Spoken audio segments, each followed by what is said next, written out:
the thrill of elk hunting is calling elk. It's something that's on my mind every single day. There's nothing that I have found audibly that even comes close to the bugle of a bull elk. I grew up in the heart of elk country. Public land was right out my back door. So, you know, it's something I was born into. I was inspired at a young age to follow in the footsteps of those who shaped elk calling as we know it today.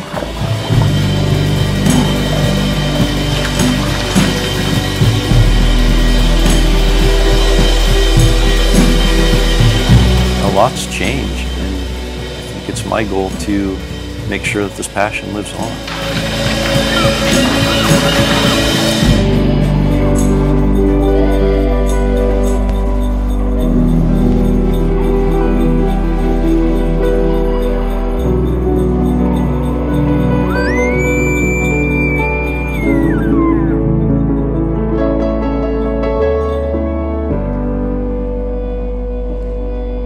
It's been in my blood since a young age, and it's provided the framework and the path for me to follow throughout my life, and helped form and shape who I am and who I'm hoping to become still.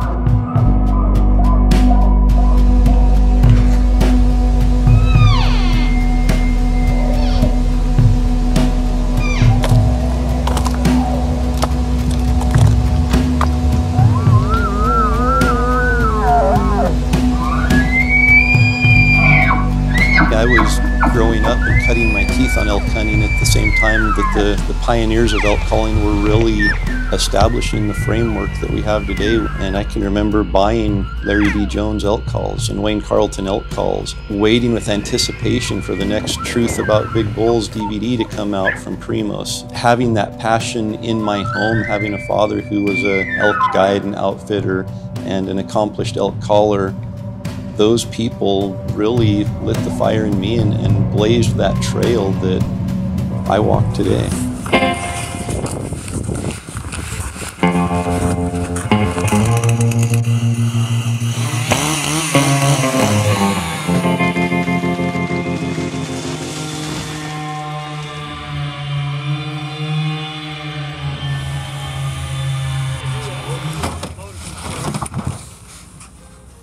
When I first started out elk hunting back in the late 60s and mostly in the 70s, you could shoot either sex with a rifle, bulls, cow, didn't matter. So we didn't pay a whole lot of attention to bugling. It was more for locating and just see if we could find an elk and then shoot a cow if it was in the area or if a bull stepped out. Like my dad said, you shoot one with horns, you know, you're eating the horns eating it too. by yourself. Yeah, he was very obstinate about us not shooting bulls and making sure we got a good cow to eat. But then in 1970, the Idaho Fish and Game changed the laws to where it's bulls only. And it kind of forced us into a position of wanting to learn how to call elk in. It's like a foreign language, and the tones and pitches, the cadence, and really the emotion you put into the calls is vital for speaking to the elk in a way that conveys your messages effectively.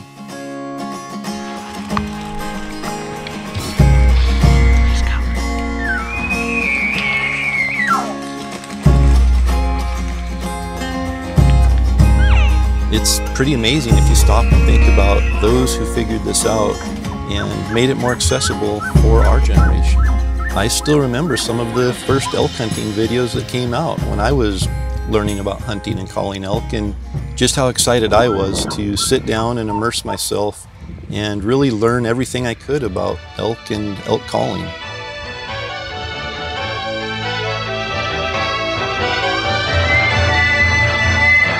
Elk Fever with Dwight Shue, Steve Jones, Jay Reyes, Larry D. Jones. Larry is nationally recognized for his elk calling and hunting. In addition to serving as president of Wilderness Sound Productions, Larry is an outdoor writer, photographer, video producer, and seminar speaker. How old are you? I went right to those. I'm 41. Oh, yeah, you wasn't hardly born back then. I started hunting in '86 or '87. Oh. I first started bow hunting in '61. Yeah. We had an elk up here, and during the rut, I went up there and listened to him bugle. Actually, I was trying to get him bugle with the curly Q and all that stuff, and he wouldn't. I'm going around a little frustrated, you know. Down in the city, because it was right up on a hill here, somebody screeched their brakes, and he bugled back to it. So I heard him, and I started trying to do that with my voice bugling back there, and there was hardly anybody, you know. That's why people were starting to go like, what are you doing here, Larry, you know? So today, a special treat as one of the world's top elk callers joins us. Wayne Carlton is here to show us just how he does it. Wayne, welcome to the Noon Show. Thank you. Good to be here. Give us a demonstration if you would. I'll try to show you what it's like. It's fairly loud, so I'll tone it down. All right. Now, what was that elk doing? That was a call to fight. That was a challenge from one bull to another.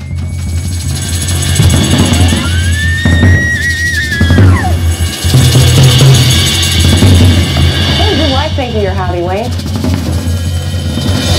She asked me to do it outside or in the car. Oh, that was very interesting. Wasn't that something? Yeah, I enjoyed that. It was spring turkey season, and there was a young, like a 4 or 5 point bull across the draw from us. So I just bugled at him because I had learned how to do it that winter. And that first bugle, he bugled back in the springtime. I said, boy, maybe in for something here. How hard was it to call in elk back then? It was like getting out of the pickup.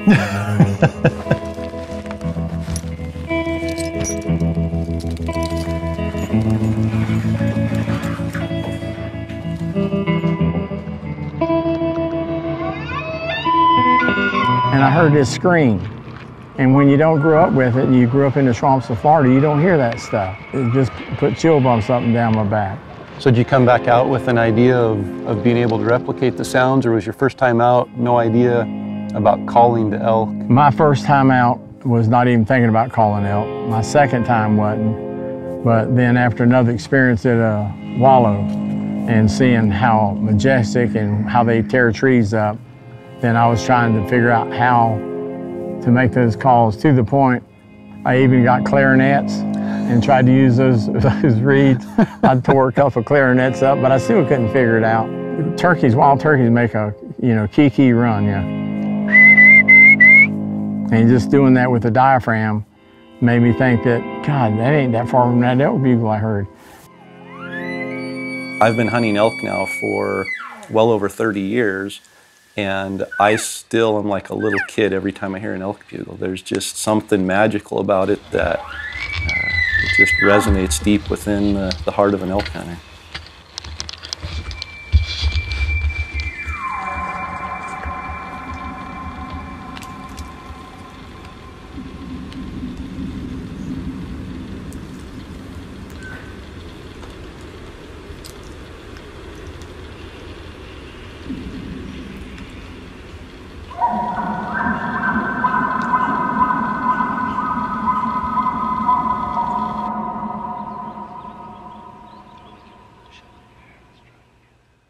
When I came out with this call, this might be the very call, in fact. The first was 1980 when I used this call.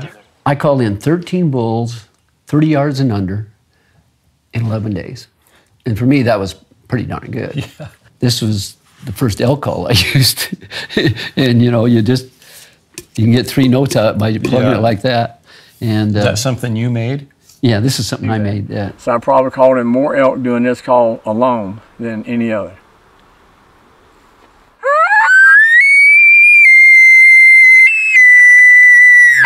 Yeah. You want the diaphragm story?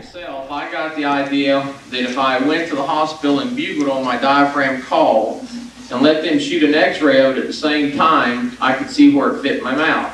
So I sashayed up to this young girl in the white uniform, and a friend of mine, a doctor, had already made the arrangements, and I went in there and she says, "Can I help you?" I said, "Yes, ma'am. I came in to get a picture of my diaphragm while I was blowing on it." As you know, being a game caller, there's so much to say to wildlife, and I just try to make myself understand what can I say to make that critter be so excited he's going to do what I ask him to. A lot of people just go out there and call and try to mimic something they heard on TV or whatever. Yeah. But the best way to say it is I just mean what I say when I'm calling. Yeah. And, you got to put emotion into that call and say something with it. There's definitely a pattern to my calling. It's super simple, but I always want to get in the last word. I want to make that bull respond to me, and when he responds, I instantly want to cut him off. If I want to use that emotion and that aggression, because I'm trying to communicate to him that I want to fight. That emotion it's ingrained in those elk, and if you can trip that trigger to fight, it doesn't matter if it's a spike or if it's a great big herd bull, they still have that desire to come in and fight.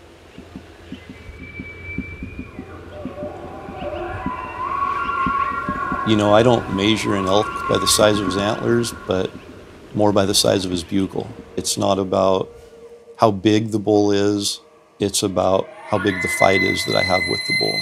You know, I can still remember my dad, his question that he asked me just has stuck with me forever, and he just said, "What are you trying to tell the elk?"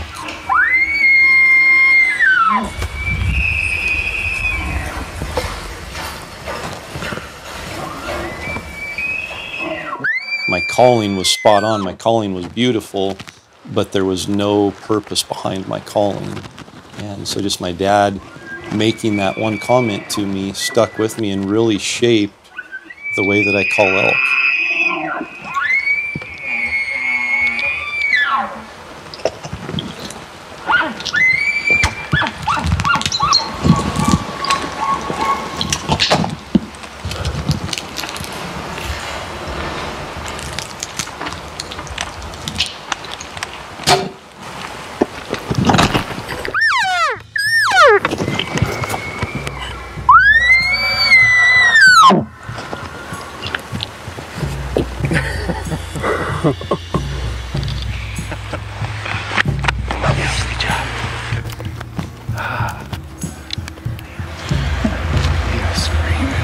Just that interaction, that fighting interaction. There's nothing like calling an elk.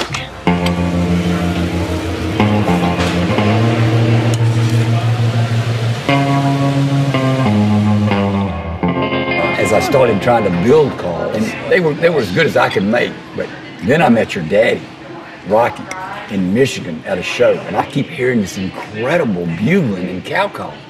So I kind of walked away from my booth and I went over and I looked, and there was this guy, and I watched and I said, "Man, you are darn good. I want to learn. That call's different." He says, "Yeah, I got a patent applied for it, and I call it the pallet plate." Y'all want to see the stamping room where the parts are made for the elk call?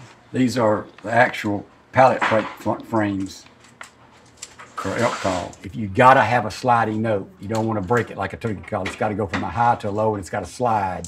And there's a turkey is yaw.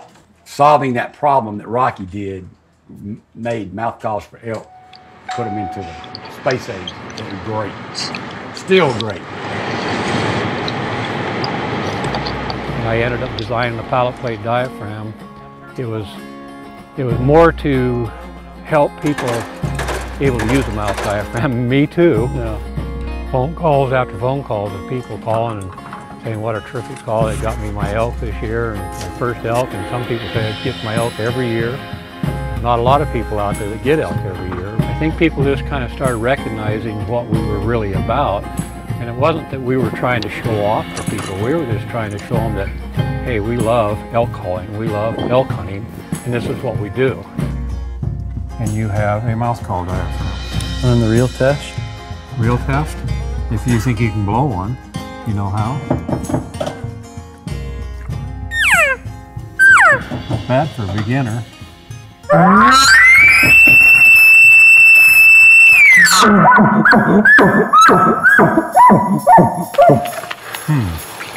Worked.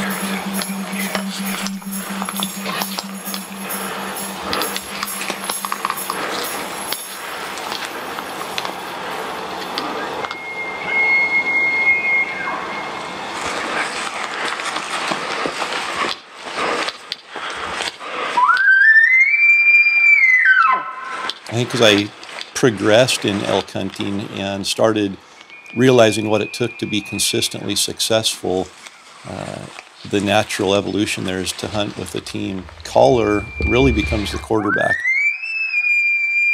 The caller's responsibility is to bring that bull into the setup for the shooter.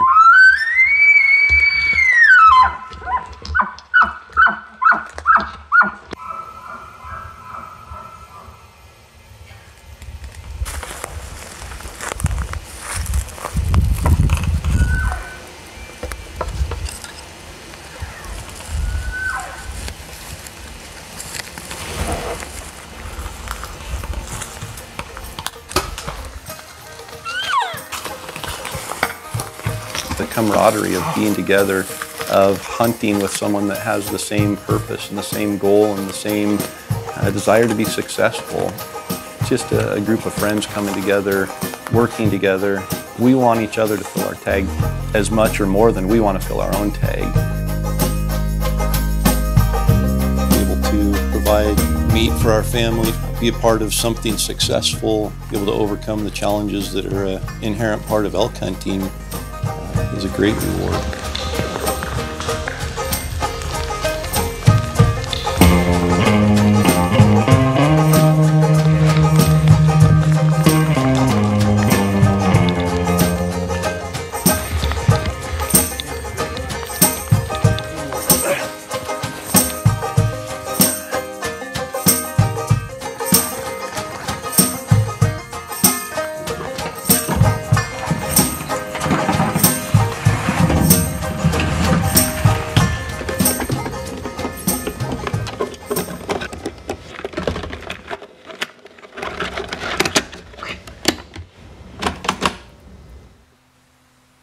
Hello, my name is Larry D. Jones, and on this tape I will demonstrate how to use the Jones grunt diaphragm, the Larry D. Jones elk call, and the imitator elk call.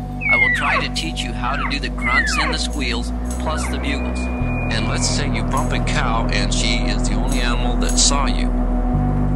Maybe she wasn't quite sure what you were. One voice might excite one bull. Another bull, that voice won't work. Let's say that you're using the Larry D. Jones elk bugle. You blow on it, you get an elk to answer. You keep trying, but he eventually takes off. No shot. Well, that wraps it up. How to do the sounds with the calls. And then I go.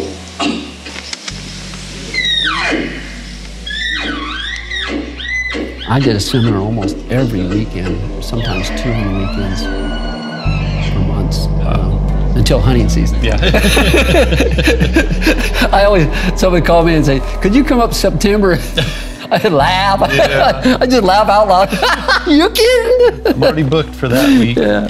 Were people hungry for information back then on hunting? You know, people are hungry for hunting information today.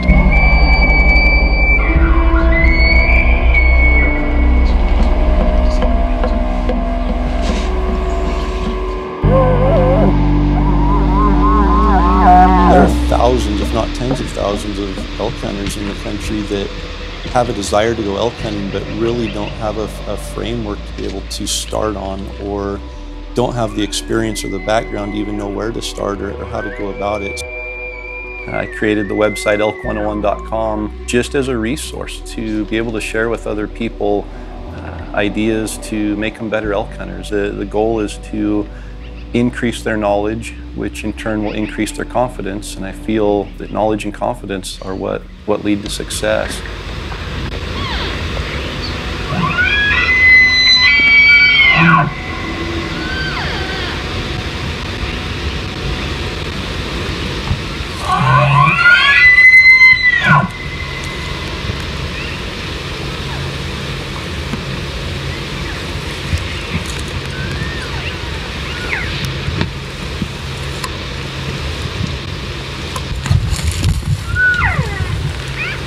There are those who have put in the time and have paid their dues learning the hard way, that look at something like that website and say, well, that's not fair. You know, I had to put in my time and now you're giving all this information away. It's going to cheapen the experience for someone else. And at the end of the day, I really don't agree with that.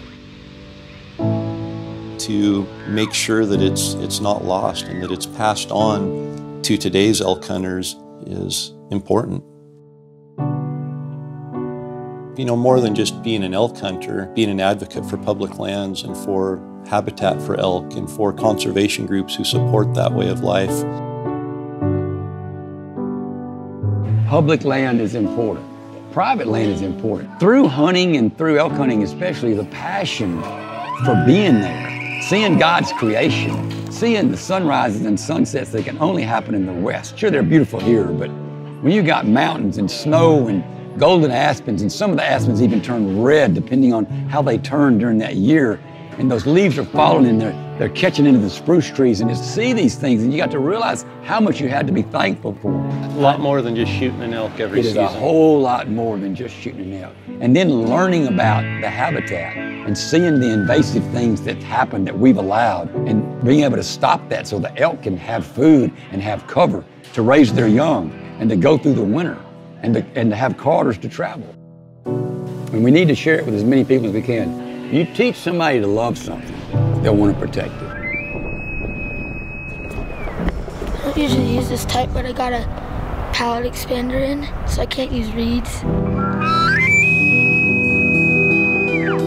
At this point in my life, the pinnacle reward is to be able to see other people be successful, to be able to share my experiences and the blessings I've had of learning about elk and elk calling with someone else in a way that contributes to their success. And when that happens to be your son or your daughter, I can't think of a greater reward.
see my children embrace something I'm passionate about and to see them be successful in that passion, my vision really became about them and the next generation. It shifted from thinking about this season to thinking about next season and thinking about several seasons after that to make sure that there are elk not only for my children to call in, but that there will still be elk for my grandchildren to call in, that there will be places for my children and grandchildren to go to hunt elk. As a father, that's really what it's all about. Sharing these experiences to ensure that the future of elk calling lives on. 17 years of falling timber, and now I'm making calls. I'm not a logger no more. I'm going to keep on building them and try to figure out different things that I can do to make them even better. So many people say, why are you still hunting? I can't believe you still got to drive. If I'd have stopped now, that's the end of the story. We still got places to go and critters to call. That's right. I'll be 75 here in a month, and I can't wait until next elk season. If I can, I'll hunt every day of it. What's been most rewarding for you in that whole journey, starting in your garage? I can tell you that so quickly. The most rewarding and I'm emotional about is seeing the people that came for the ride and watching them become more than they ever dreamed they could be, and watching them be successful. Today, leadership is all about influence. It's not about authority. It's not about being able to tell somebody what to do. Do you influence enough people in a positive way, they become part of a family and they become part of what you're doing and they believe in it.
As a mountain man would say, wow, you nailed him clean, Pilgrim. Well, hey, I wouldn't mind returning the favor. You did a great job calling that guy in for me. Thank you, I appreciate it. That's my pleasure for my good friend and you did a great job of it. my best hunting partner. Well, thank you, I Enjoy appreciate it. It was great. The day that you tarry is the day that you lose.